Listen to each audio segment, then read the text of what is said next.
Hello नमस्कार साथियों। देखिए आज हम लोग चैप्टर 5 के करेंगे। इससे पहले 4 चैप्टर कर चुके हैं।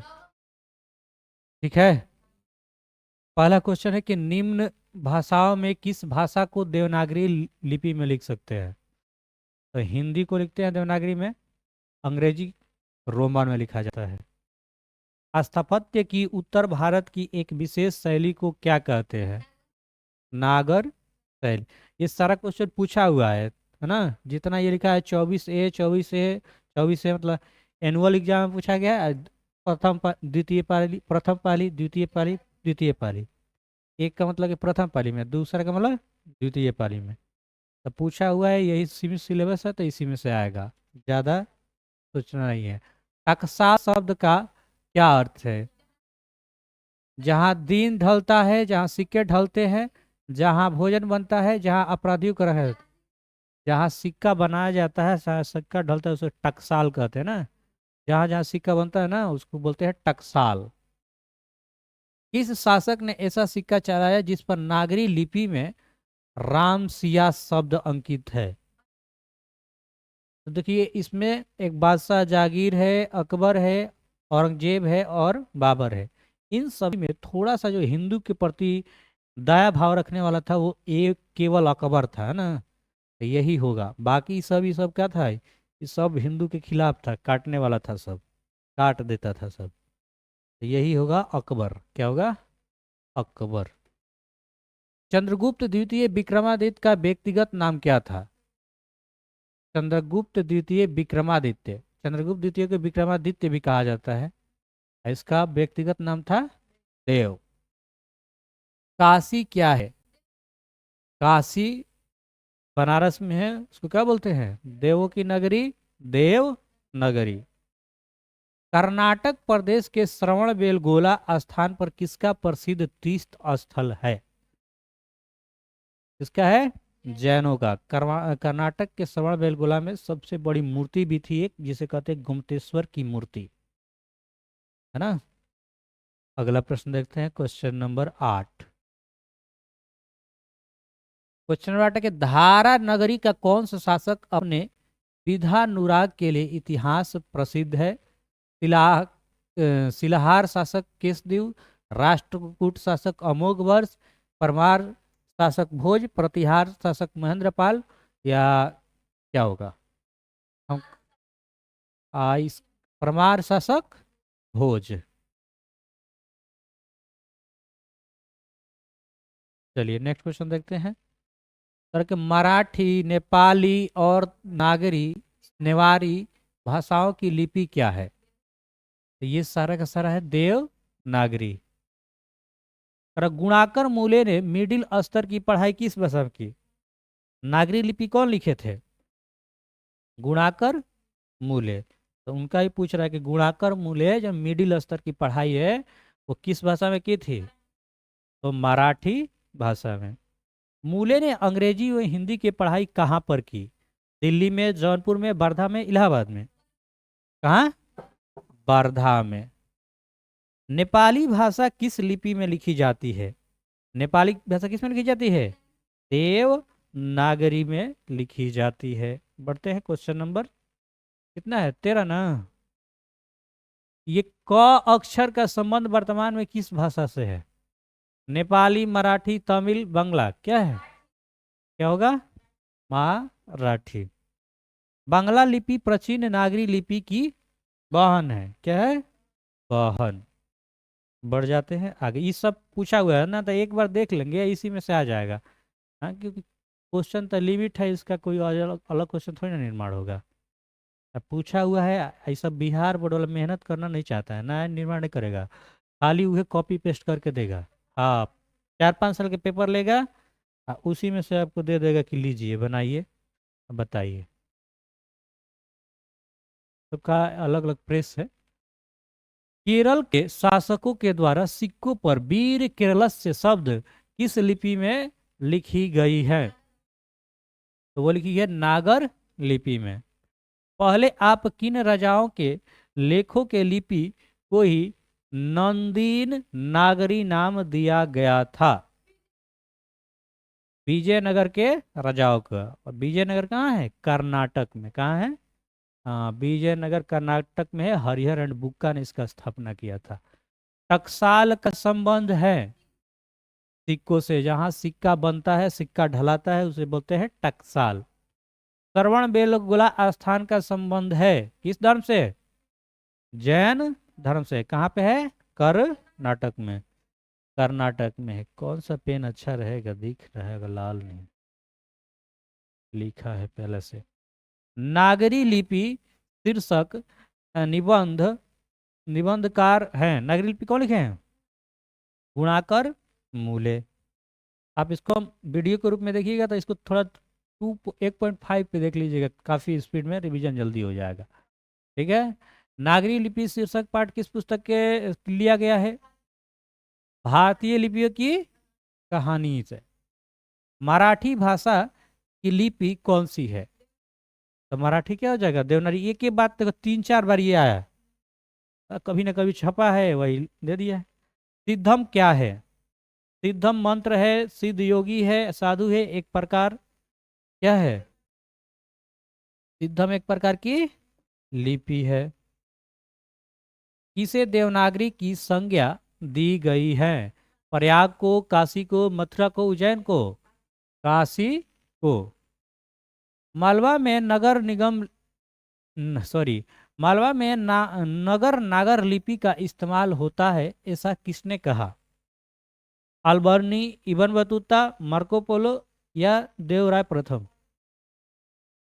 अल बरूनी है ना। इबन बतूता किस देश का था? कभी कभी पूछा जाता है, ये मोरक्को देश के था। कहाँ का? मोरक्को देश का। मोरक्को से आया था। अमोघ वर्ष कौन था? एक विद्वान था, प्रख्यात राष्ट्रकूट राजा था, एक कवि था, राजभक्त था। राष्ट्रकूट क्या था? राजा था। ये हिस्ट्री का भी क्वेश्चन है। मिहिर भोज की ग्वालियर प्रशस्ति किस भाषा में है? प्रकृत में, अपभ्रंश में, संस्कृत में, हिंदी में? क्या हो जाएगा? संस्कृत। बेताम कहाँ है? इंदौर के पास, इलाहाबाद के पास, पुणे के पास, पटना के पास? इंदौर। इंदौर कहाँ है? मध्य प्रदेश में। कहाँ है? मध्य प्रदेश में।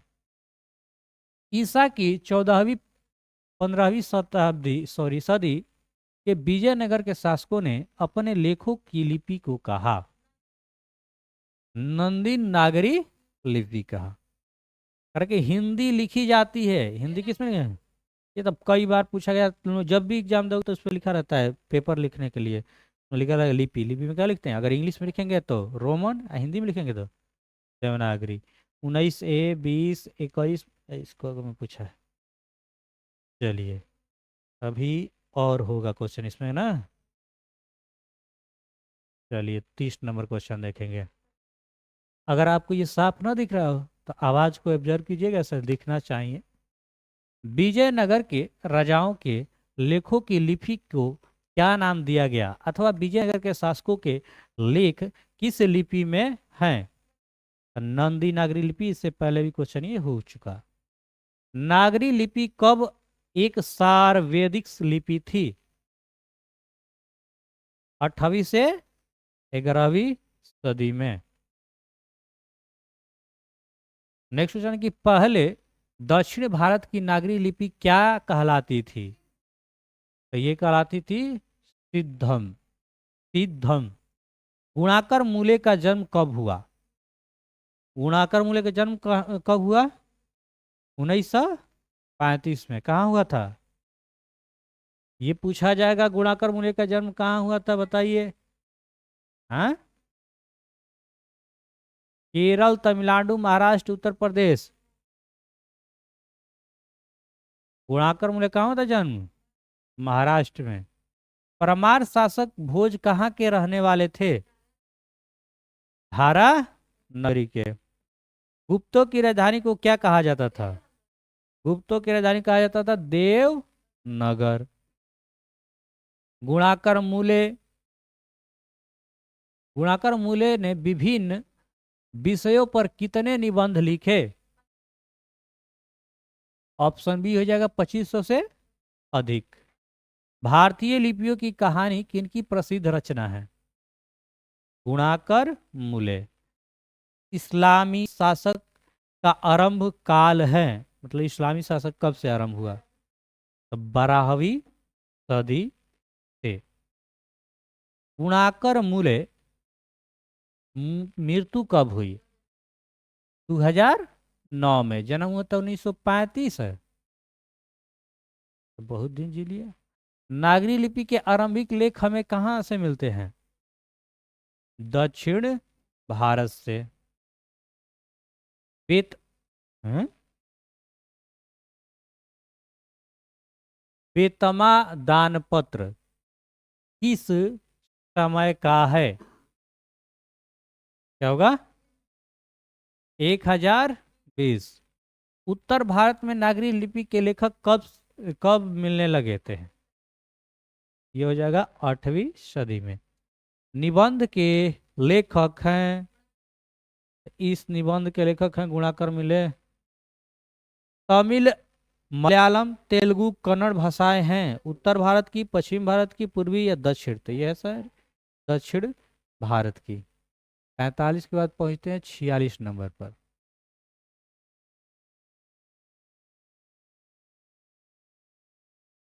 चलिए 46 नंबर प्रश्न ये रहा आपके सामने। रामायण की रचना किस भाषा में है? रामायण की रचना किस भाषा में है? मुख्य जो है संस्कृत। नागरी लिपि शीर्षक पाठ साहित्य की कौन विधा है? तो ये एक निबंध है। दक्षिण भारत की नागरी लिपि को क्या कहते हैं? दक्षिण भारत के नागरी लिपि को क्या कहते हैं? नंदी नागरी। रुक जा, थोड़ा होश में आ जाए।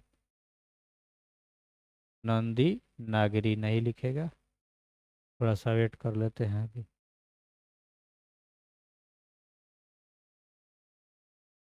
तो इसका भी इंजन फंस गया है लग रहा है, खखार लेगा तब ठीक होगा।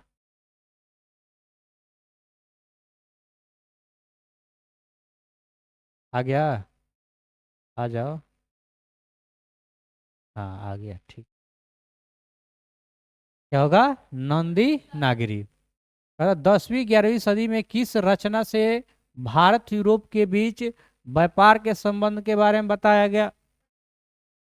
पद्मावत। पद्मावत मूवी देखे हो? नहीं देखा? और मैं दीपिका पादुकोण के हंस उबा लाभ जाऊन कहा। नेक्स्ट। दक्षिण भारत में द्रविड़ भाषा परिवार की कौन सी भाषा सबसे अधिक प्राचीन है? वो है तमिल। कर सरहपाद की कृति है। सरहपाद की कृति है दोहा कुश। ये देखो 19 में पूछा है। दोहा कुश किसकी रचना है? सरहद आद की। हिंदी के आदि कवि हैं। हिंदी के आदि कवि क्या होगा? सरहद आद। सूर्य नामक पुस्तक किनकी रचना है? सूर्य कौन लिखे हैं? गुणाकर मूले। खाली आंसर याद रखिए, बाकी 4 गो ऑप्शन याद रखो, कंफ्यूजन हो जाए। देवनागरी भाषा किस लिपि में लिखी जाती है? नेवारी है। नेवारी भाषाएं किस लिपि में लिखी जाती है? अरे हम देवनागरी पढ़ रहे हैं, नेवारी के यही वाला वो होता। दंती दुर्ग किस वंश का शासक था? राष्ट्रकूट। इतिहास से क्वेश्चन हो गया। विद्या अनुराग के लिए प्रसिद्ध है भोज। दंती दुर्ग के चाचा का नाम क्या था?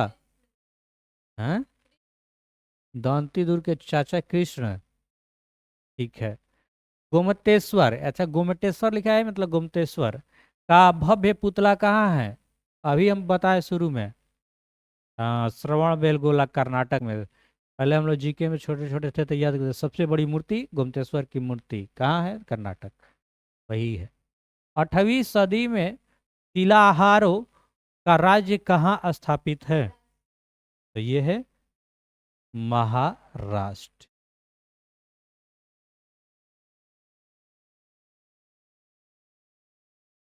मूर्ति हम बोल रहे हैं, मंदिर नहीं बोल। किस शासक का व्यक्तिगत नाम देव था? विक्रमादित्य का नाम देव था। तो इस तरह से ये चैप्टर कंप्लीट हो गया। अभी और होगा तो आगे बढ़ते हैं।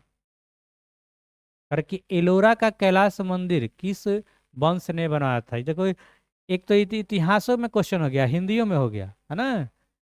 इतिहास पढ़ेगा तो अभी आएगा। एलोरा का कैलाश मंदिर किसने बनाया था? राष्ट्रकूटों ने।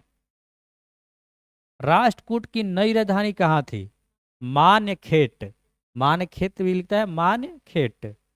गणित शास्त्र संग्रह की रचना किसने की? महावीराजचार्य। गंग वंश के शासकों का संबंध वर्तमान में किस क्षेत्र से था? तो ये है गंग वंश, उड़ीसा। आगे बढ़ते हैं। ब्राह्मी शैली का प्रचलन भी था उत्तर प्रदेश में, महाराष्ट्र में, उड़ीसा में। क्या हो जाएगा? उड़ीसा। देखिए 66 था ही क्वेश्चन है, आगे अब नहीं है ना। अगला चैप्टर है बहादुर। रह दिन हो। हाँ, कह के तो नहीं बोलो तो खैबो बोलो नो।